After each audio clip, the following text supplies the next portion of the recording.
नमस्कार, स्वागत है आपका मेरे channel Hindi by doctor Anamika में। आज एक हम नए विषय को लेकर फिर आगे बढ़ने जा रहे हैं। उम्मीद करती हूँ कि अब तक के मेरे बनाए गए वीडियो आपके लिए सहायक सिद्ध हो रहे होंगे, आपको उसका फ़ायदा मिल रहा होगा। आगे भी मैं ऐसे ही आपकी सहायता करती रहूँ, आप लाभ उठाते रहें।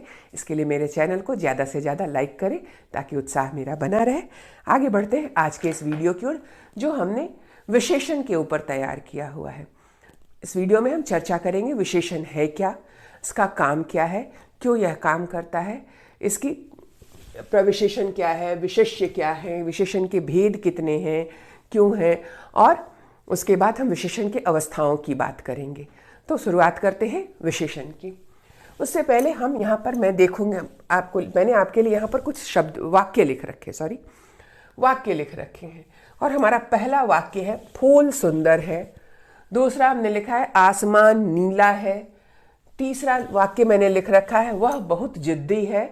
और चौथा वाक्य लिखा है मेज पर 4 पुस्तकें रखी हैं।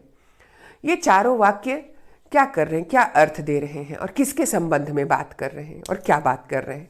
तो सबसे पहले हम यहाँ ध्यान देंगे। पहला वाक्य जो है वो फूल की बात कर रहा है। दूसरे वाक्य में आसमान की चर्चा की जा रही है।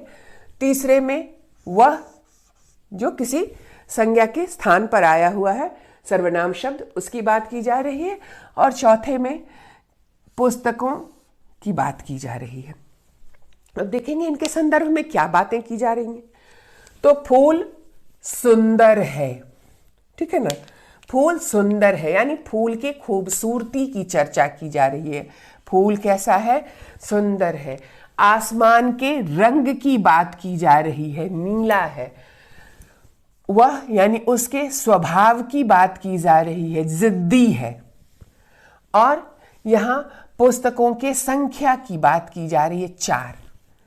ये सारी चीजें हैं क्या? ये सुंदर, नीला, जिद्दी, 4, ये हैं क्या? ये विशेषता बताने वाले शब्द हैं। सुंदर फूल की विशेषता बता रहा है, फूल कैसा है, सुंदर है। नीला आसमान के रंग की विशेषता बता रहा है, आसमान कैसा है, नीला है। जिद्दी उसके स्वभाव की विशेषता बता रहा है, वह कैसा है, जिद्दी है। स्वभाव उसका कैसा है, जिद्दी है। पुस्तकें कितनी रखी गई हैं, 4। पुस्तकों की विशेषता बता रहा है कि कितनी है उनकी संख्या, 4। यही जो विशेषता बताने वाले शब्द होते हैं ये विशेषण कहलाते हैं। विशेषता बताने वाले शब्द विशेषण कहलाते हैं। अब हम देखेंगे कि ये आखिर विशेषता बताते किसकी है, विशेषता बताते किसकी है।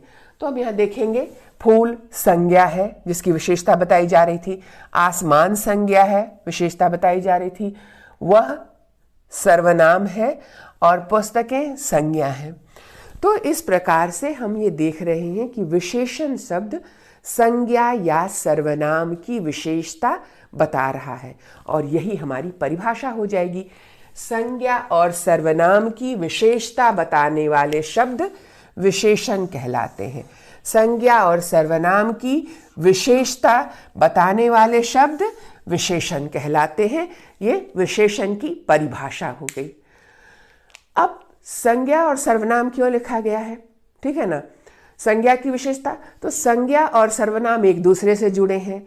संज्ञाओं के स्थान पर सर्वनाम का प्रयोग होता है, इसलिए अगर विशेषण संज्ञा की विशेषता बताएगा तो वह सर्वनाम की भी विशेषता बताएगा।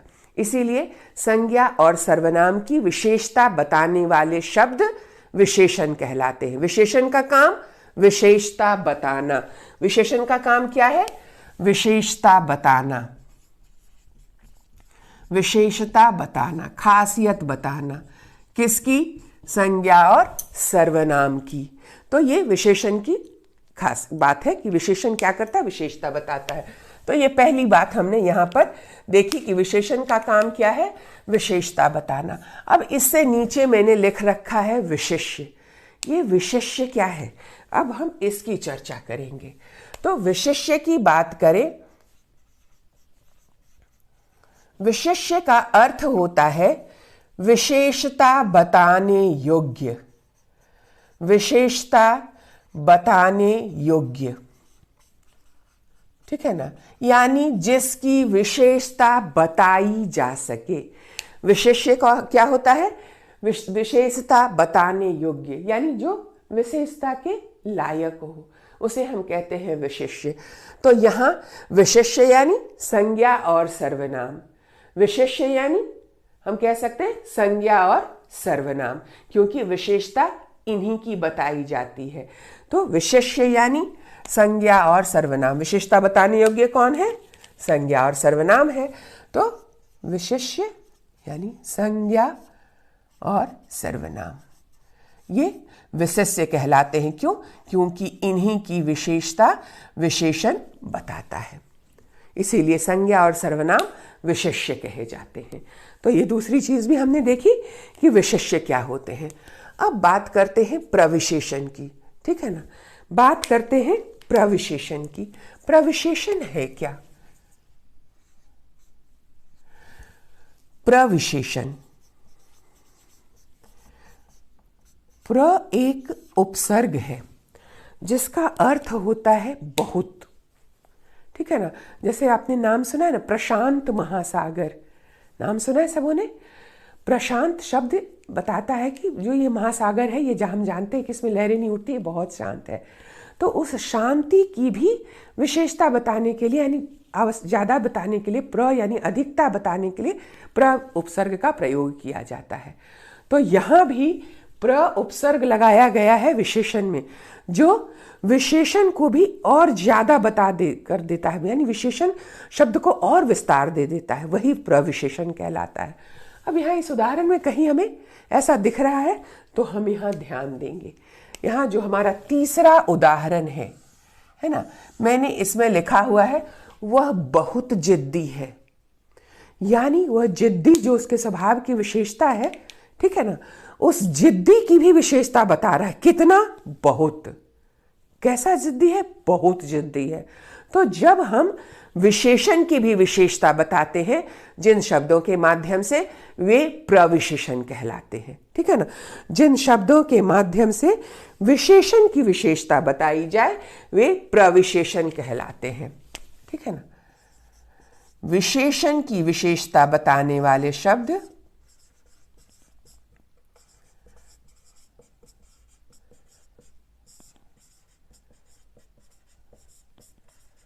विशेषण की विशेषता बताने वाले शब्द प्रविशेषण कहलाते हैं,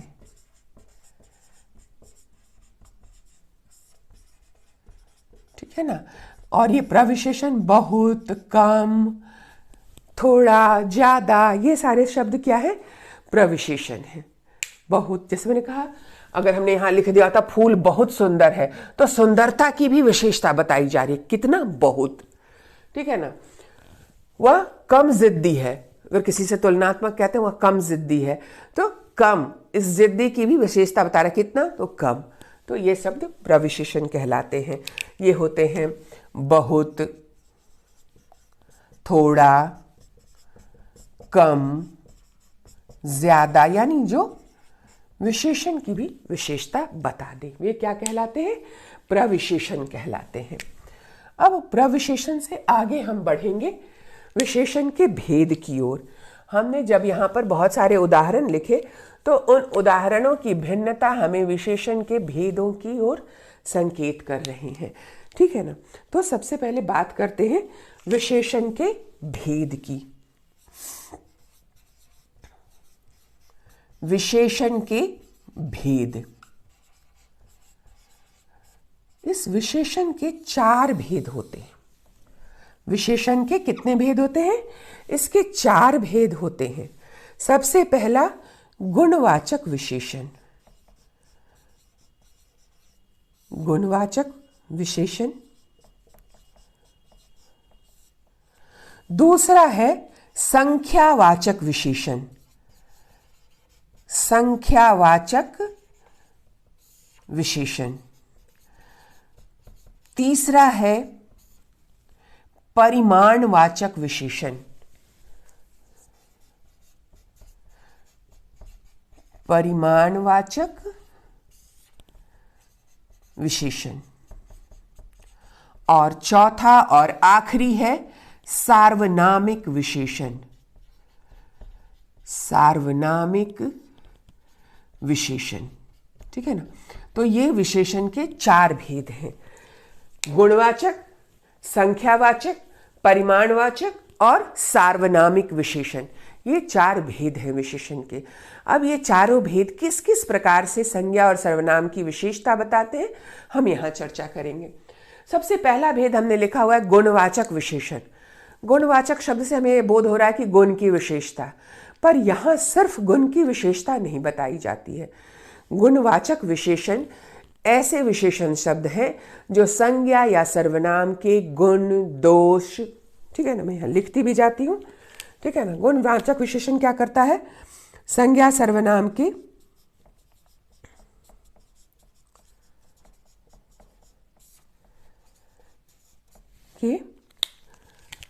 गुण, दोष, आकार, स्वभाव, रंग, ठीक है ना, सब चीज का, स्थान, क्रम, यानी बहुत सारी चीजों की विशेषता बताती है। सिर्फ गुण नहीं बताता है, गुण भी बताता है, दोष भी बताता है, आकार भी बताता है, स्वभाव भी बताता है, क्रम की, स्थान की, रंग की, गंध की, बहुत सारी विशेषताएं ये बताया करता है, ठीक है ना।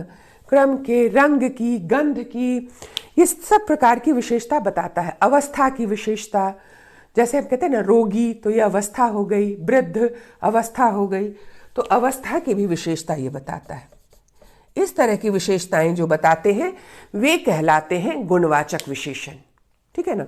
अब हम इनके कुछ उदाहरण देख लेंगे। तो गुण हो गया जैसे ईमानदार,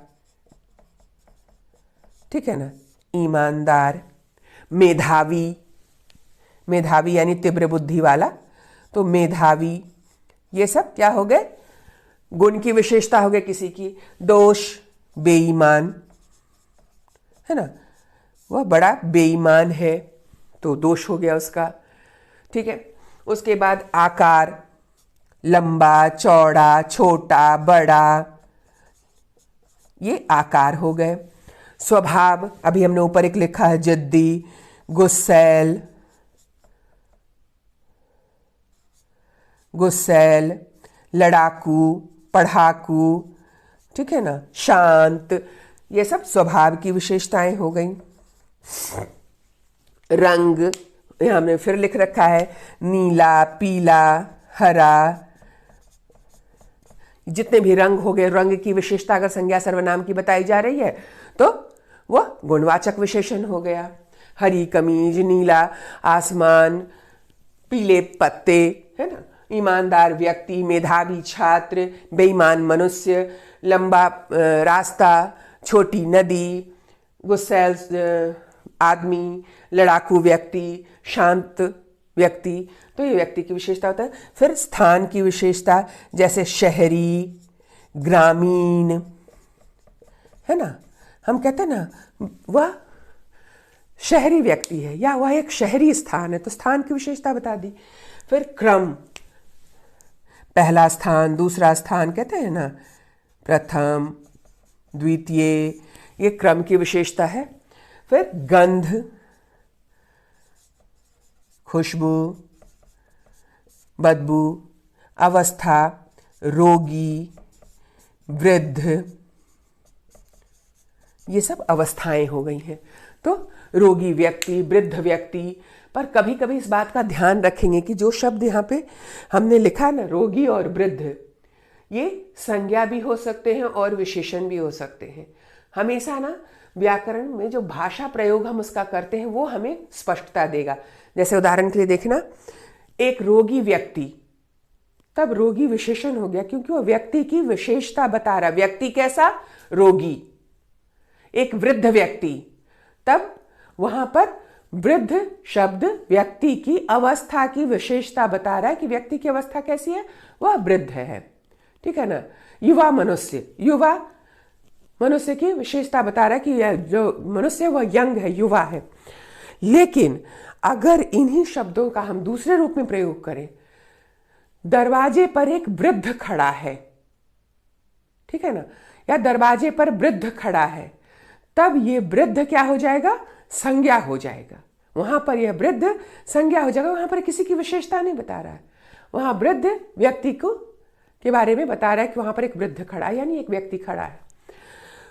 उसी तरह से रोगी, अगर हमने कहा रोगी व्यक्ति तो रोगी विशेषण है, लेकिन हमने कहा वहां एक रोगी बैठा है, तब रोगी मनुष्य का बोध कराने लगता, वह संज्ञा हो जाता। तो प्रयोग के आधार पर ध्यान रखेंगे कि यह शब्द ये नहीं कि यहाँ तो मैम ने जो पढ़ाया था तो विशेषण में लिखा था वो हमेशा विशेषण होगा। हमेशा प्रयोग करते समय इन बातों को ध्यान में रखेंगे। तो ये हो गए हमारे गुणवाचक विशेषण। अब बात करते हैं संख्यावाचक विशेषण की। नाम से स्पष्ट है, यह संज्ञा सर्वनाम की संख्या संबंधी विशेषता बताता है, ठीक है ना। ये क्या करता है, ये विशेषण मैं यहां ऊपर लिख दूं तो हमारे लिए थोड़ा स्थान बन जाएगा। संख्यावाचक विशेषण, ठीक है। अब ये संख्यावाचक विशेषण क्या करता है, संज्ञा सर्वनाम की संख्या संबंधी विशेषता बताता है। संज्ञा सर्वनाम की संख्या संबंधी विशेषता,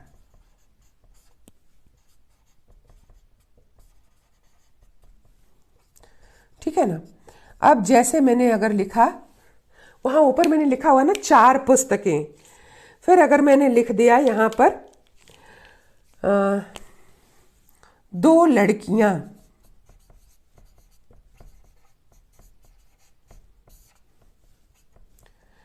कई पक्षी, ठीक है, 2 लड़कियां, दूसरा मैंने लिखा कई पक्षी, ठीक है। अब देखेंगे दोनों में अंतर है। एक में तो संख्या पता है हमें, पक्षी कितने हैं ये हमें नहीं पता। लड़कियों की संख्या तो हमें पता है, पर पक्षी की संख्या हमें पता नहीं है। यानी संख्यावाचक विशेषण ऐसा विशेषण है जो संज्ञा सर्वनाम की निश्चित और अनिश्चित दोनों प्रकार के संख्या की विशेषता बताता है। जब हमने 2 लड़कियां लिखा ना, तो ये 2 निश्चित संख्या, ठीक है ना, निश्चित संख्या, और हमने कई पक्षी लिखे तो संख्या क्या हो गई है, अनिश्चित हो गई है। कई अनिश्चित का बोध करा रहा है। पक्षी तो हैं पर कितने हैं ये हमें नहीं पता। इसी तरह से हमने अगर कहा 4 लड़के 10 व्यक्ति, ठीक है ना, 2 नदियां, तब ये निश्चित संख्या है। लेकिन हमने कहा कई लड़के कुछ व्यक्ति, तब यह संख्या अनिश्चित हो गई। तो ये ध्यान रखेंगे कि यह संख्या की विशेषता बताता है, पर संख्या निश्चित भी हो सकती है और अनिश्चित भी हो सकती है।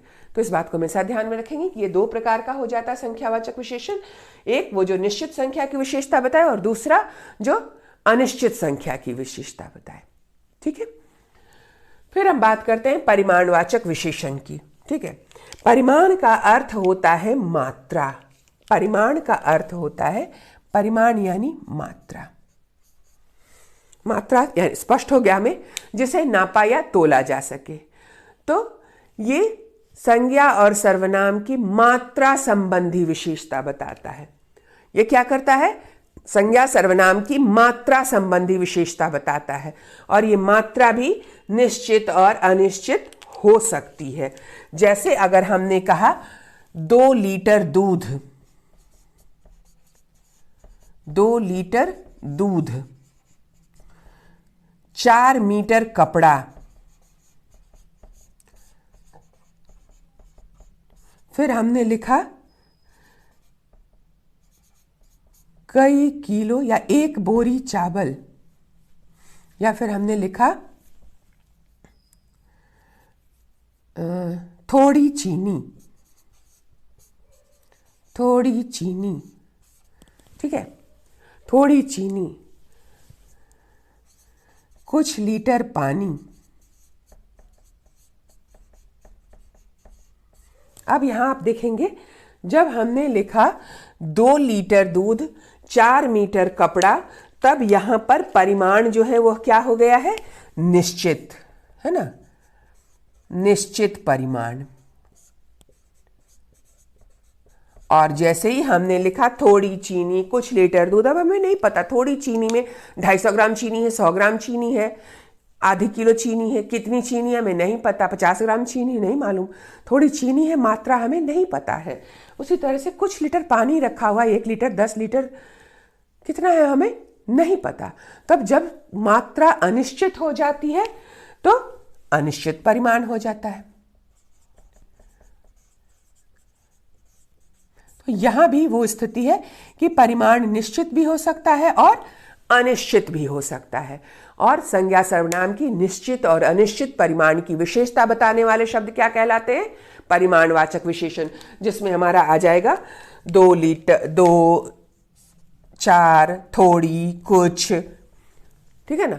तो ये हो गए। जैसे हमने लिखा कि बोरी में थोड़ा चावल है, तो चावल कितना है हमें नहीं पता, 1 kilo, 2 kilo, 10 kilo, 20 kilo, 25 kilo नहीं मालूम हमें। तो ये अनिश्चित परिमाण है, ये ध्यान रखेंगे। निश्चित परिमाण और अनिश्चित परिमाण, मात्रा निश्चित भी हो सकती है, अनिश्चित भी हो सकती है। अब बात करते हैं आखिरी भेद सार्वनामिक विशेषण की। सार्वनामिक अपने नाम से थोड़ा स्पष्टता दे रहा है कि यहाँ सर्वनाम से कुछ जुड़ा हुआ है, लेकिन सर्वनाम विशेषण कैसे हो सकता है? हाँ, सर्वनाम शब्द भी विशेषण की तरह काम कर सकते हैं। जब सर्वनाम संज्ञा के पहले आकर उसी संज्ञा की ओर संकेत करे तो वह सार्वनामिक विशेषण कहलाता है। जैसे मैं अभी आपको उदाहरण के तौर पे दिखाती हूँ सार्वनामिक विशेषण। मैंने कहा यह घर, ठीक है ना, यह घर सुंदर है। मान लो मैंने कहा यह घर सुंदर है, या यह घर मेरा है, यह घर मेरा है। मेरा वाक्य यह है, यह घर, पूरा वाक्य लिखकर मैं आपको दिखाती हूं। यह घर मेरा है, ठीक है ना, यह घर मेरा है, वाक्य मैंने लिख दिया। यहां पर हमें यह कहने की जरूरत क्यों पड़ी? क्योंकि हम जब बात कर रहे थे तो वहां कई घर थे, जहां से किसी एक घर की ओर संकेत करते हुए हमने कहा यह घर। बहुत सारे घरों में से एक खास घर की विशेषता किससे बताई गई? यह के माध्यम से, है ना। और यह क्या है? सर्वनाम शब्द है। तो जब सर्वनाम संज्ञा से पहले आकर उसी संज्ञा की विशेषता बताए या उसकी ओर संकेत करे तो उसे हम सार्वनामिक विशेषण कहते हैं। इसीलिए सार्वनामिक विशेषण का दूसरा नाम संकेतवाचक विशेषण भी है। सार्वनामिक विशेषण का दूसरा नाम संकेतवाचक विशेषण भी है, क्योंकि जब भी सार्वनामिक विशेषणों का प्रयोग किया जाएगा संकेत जरूरी हो जाता है। मान लीजिए कक्षा चल रही है, उस कक्षा में आकर मैंने अंदर कहा उस बच्चे को बुलाओ, है ना, यानी बहुत सारे बच्चों में से एक खास बच्चे की ओर मैंने संकेत किया। किस शब्द से? उस शब्द से, उस बच्चे को बुलाओ। तो यहां उस जो सर्वनाम शब्द था अब क्या काम कर रहा है? बच्चे की विशेषता बताने का काम करने लगा। यह सर्वनाम शब्द क्या करने लगा? उस बच्चे की विशेषता, ढेर सारे जहां बच्चे बैठे तो उसमें से एक खास बच्चे की ओर संकेत करके उसकी विशेषता बताने लगा। जब सर्वनाम संज्ञा से पहले आकर उसी संज्ञा की ओर संकेत करके उसकी विशेषता बताए तो उसे हम सार्वनामिक विशेषण कहते हैं, ठीक है ना। यह घर, वह पुस्तक, उस बच्चे, वे व्यक्ति, जब भी हम इनका प्रयोग करेंगे वो सार्वनामिक विशेषण होंगे। तो फिर सर्वनाम क्या है? सार्वनामिक विशेषण और सर्वनाम में अंतर होता है। कैसे? मैं आपको इसी उदाहरण में थोड़ा सा अंतर डाल करके दिखा देती हूं। जहां यह घर मेरा है, यह सार्वनामिक विशेषण है। इसी वाक्य को अगर मैंने लिख दिया होता यह मेरा घर है,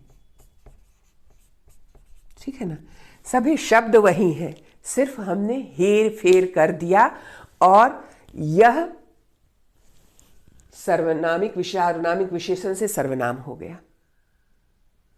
बात समझ में आ रही है? अब यह क्या कर रहा है?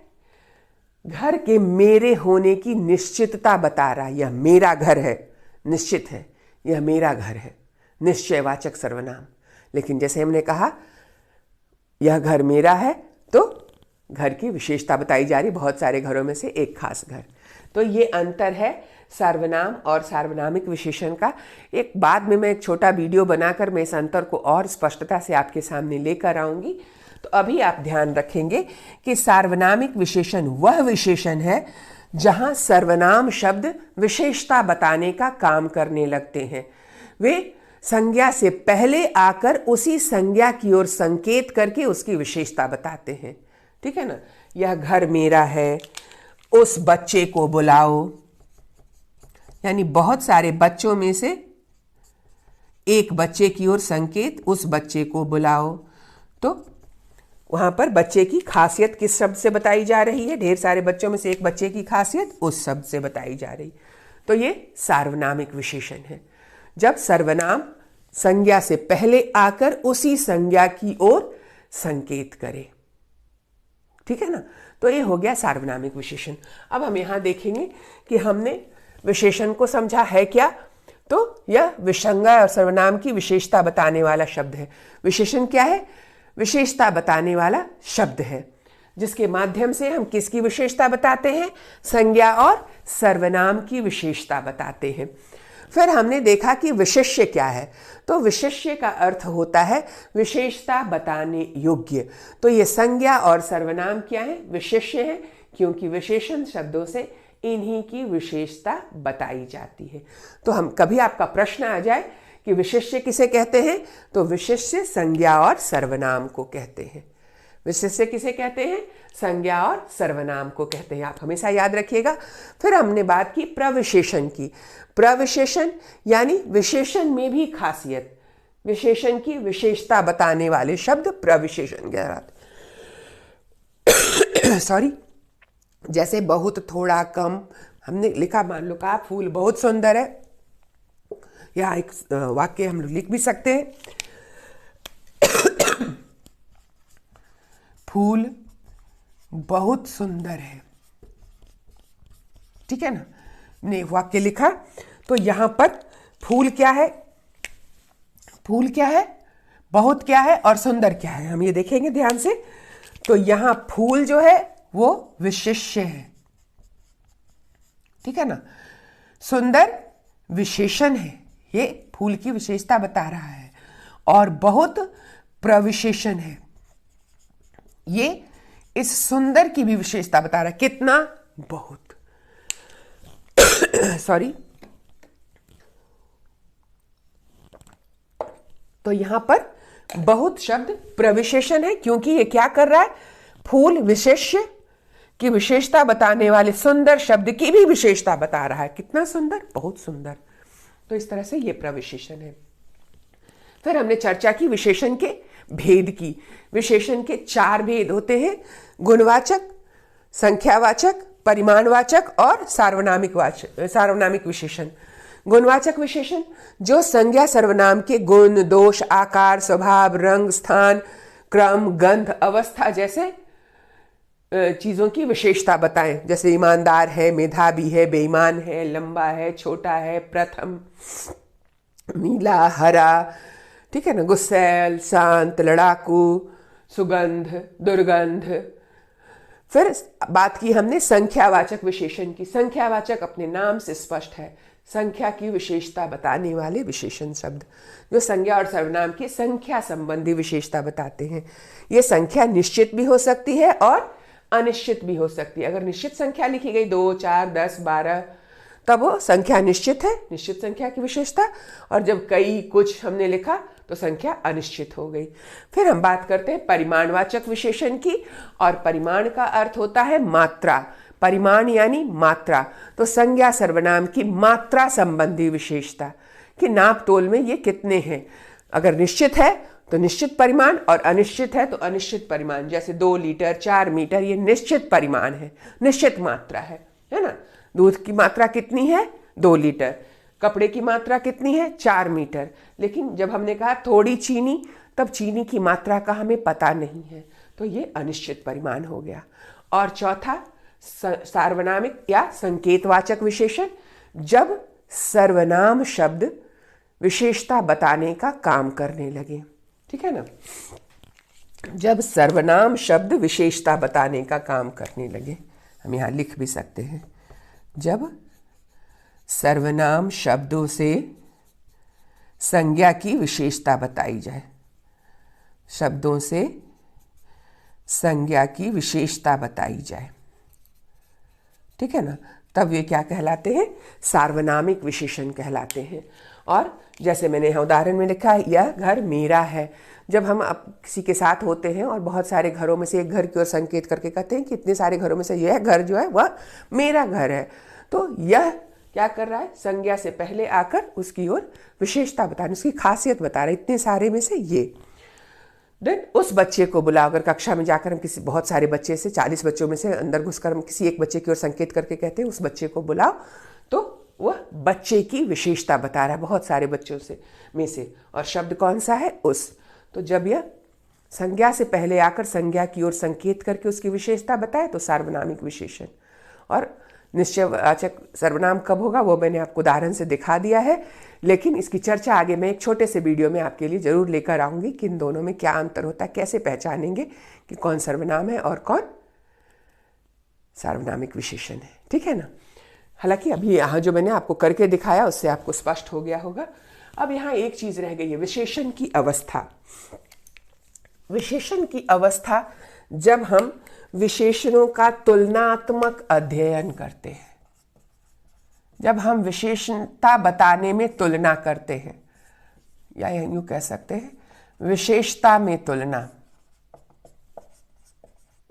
ठीक है ना, उसे हम कहते हैं विशेषण की अवस्था। जैसे हम कह सकते हैं ना, तुम श्रेष्ठ हो या हरि श्रेष्ठ है, सभी बच्चों में श्रेष्ठ है, हरि सभी बच्चों में श्रेष्ठ है। फिर हमने हरि की तुलना अगर किसी और से करनी होगी तो हम कहेंगे हरि मोहन से श्रेष्ठतर है, यानी उससे थोड़ा ऊंचा है।